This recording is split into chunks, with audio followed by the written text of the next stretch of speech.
Good morning.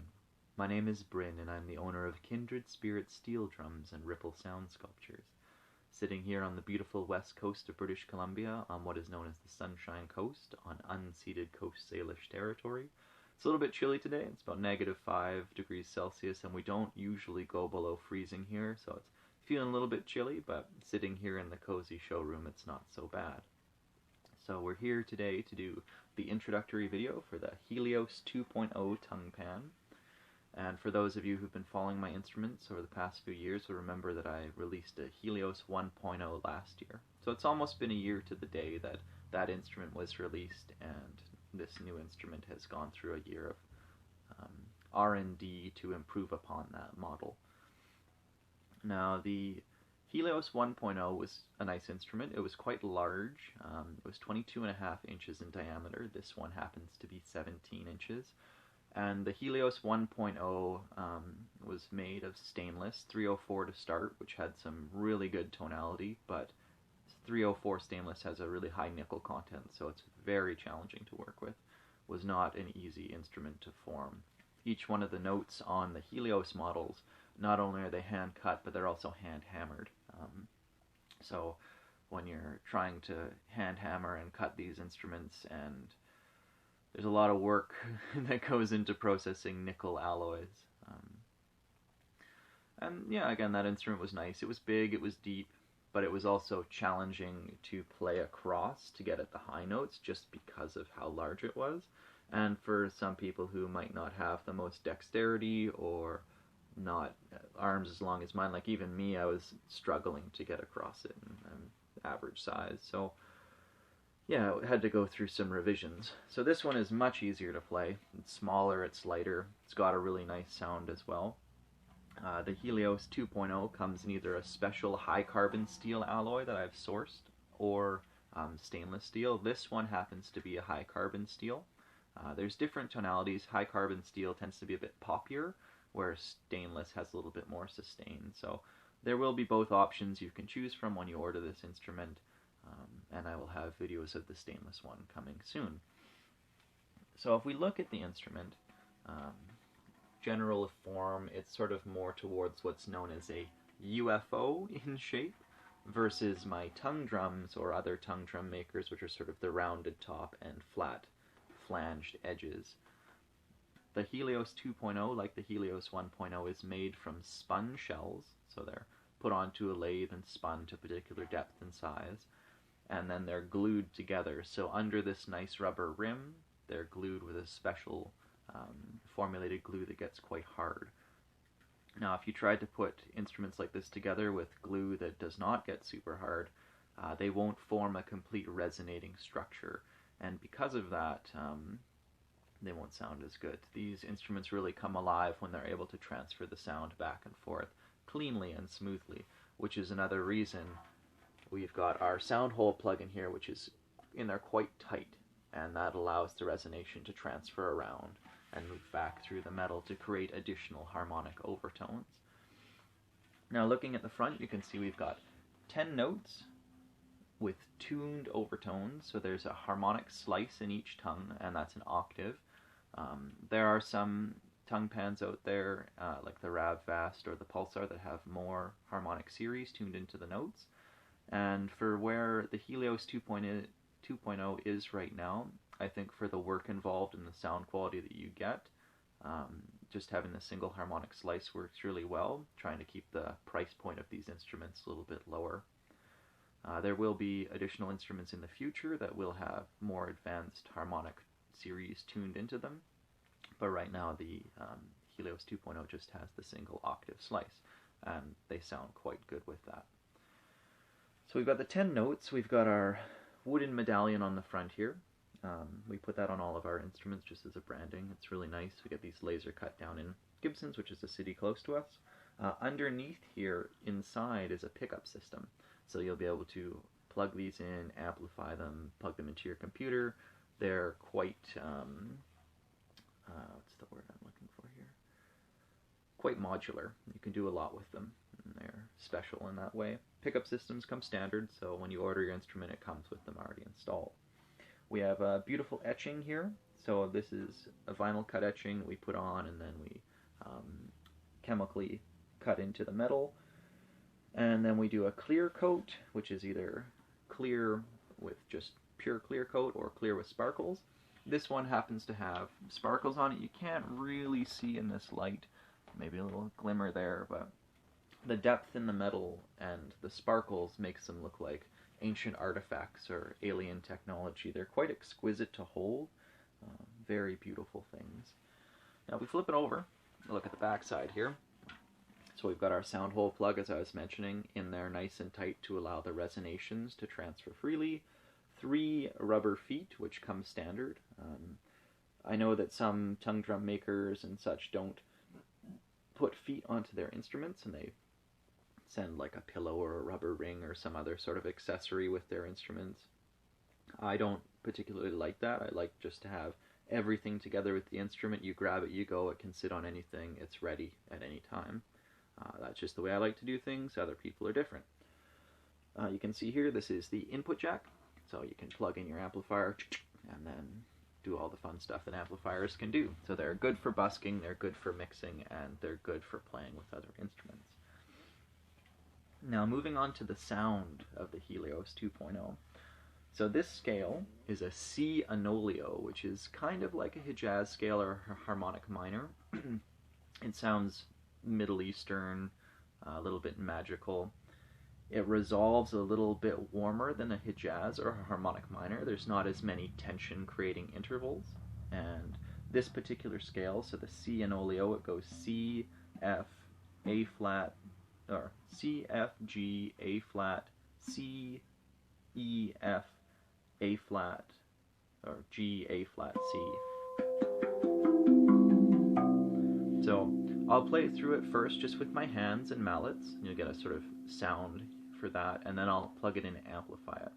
Because I know that some people, they just want to play them acoustically, they don't want to play them amplified, so I'll give you that sound first, and then with hands, and then plugged in with mallets, and then plugged in with hands, and we'll play with some of the effects as well. Let's see here. Just going to adjust this a little bit so you can see it a bit better. There we go. Okay, so starting with the mallets, here we go.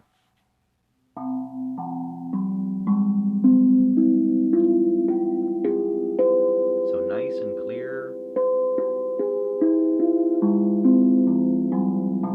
Nice and full, lots of harmonic upwelling.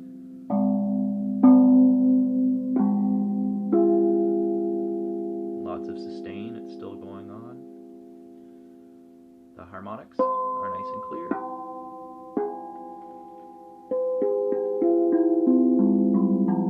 The body is somewhat percussive as well. And when it's plugged in and amplified, you can actually get more of sort of a drum kick sound out of them, which is quite cool.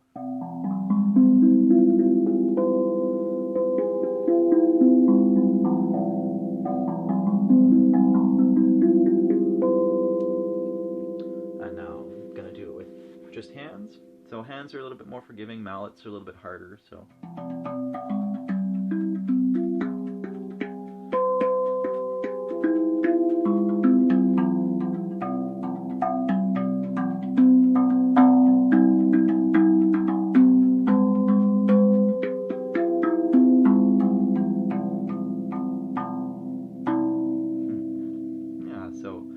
Mallets and hands, just acoustically, they sound great. They fill the room. Lots of harmonic layers in there. So now we're going to switch over to the amplification, and this is just a little Yamaha amp. It's battery powered, so you could power it up and take it anywhere you want to go. Gonna stick it in there. There we go. So I like to have the harmonic jack underneath the treble notes because I like to keep the bass close to me. If you're someone who likes to have the treble notes close to you, we can switch the bottom around. You just have to let us know during production that that's how you would like to have your instrument set up.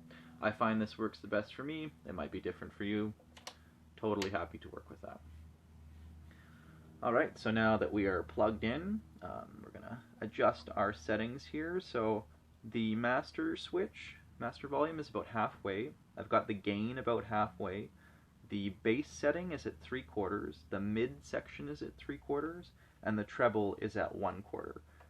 There's no effects on here right now, and we'll just see if the volume is good. So it's a little quiet, so we're just going to turn up that master switch to maybe 5/8. A little bit more gain. That's good, yeah. A little bit more. There we go. So there we go. So there's the Helios 2.0 with the amplification in the mallet. Get some really nice bass in there.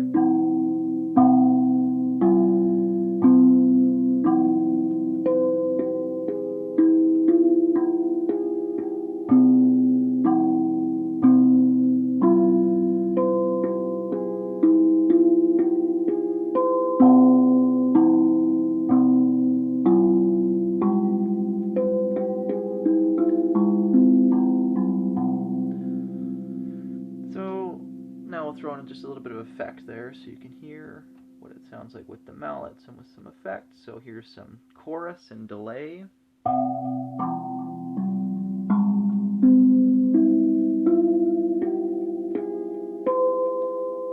Kind of add some interesting levels into there, almost like we're underwater.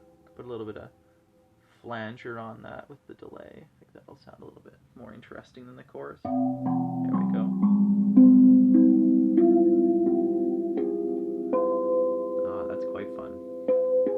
Almost sounds like we're circling the rings of Saturn, possibly underwater.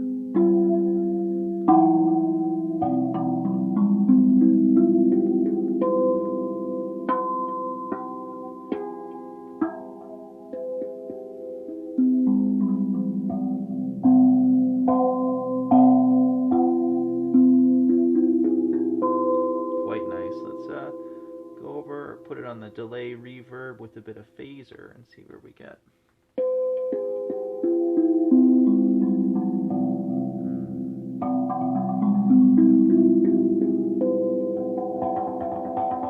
So as I was saying, there's a little bit more percussion here when you've got it amplified.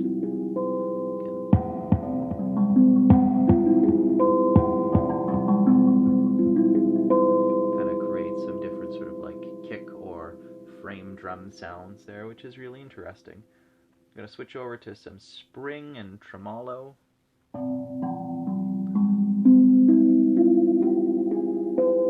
Quite cool.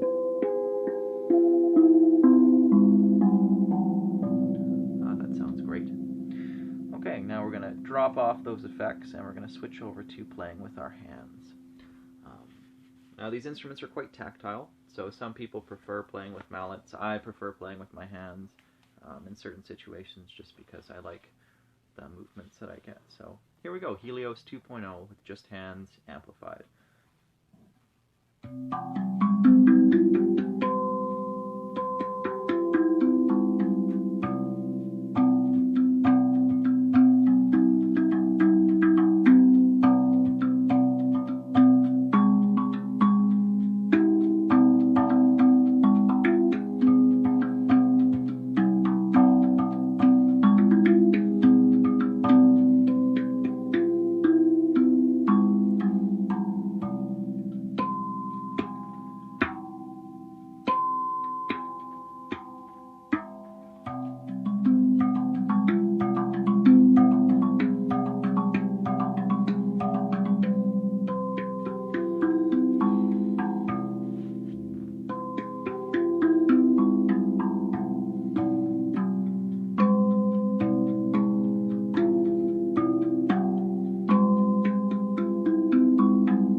Again, the Helios 2.0, just with the hands, not with the mallets.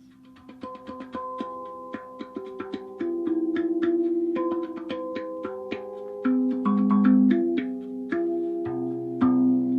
a little bit more bass on there.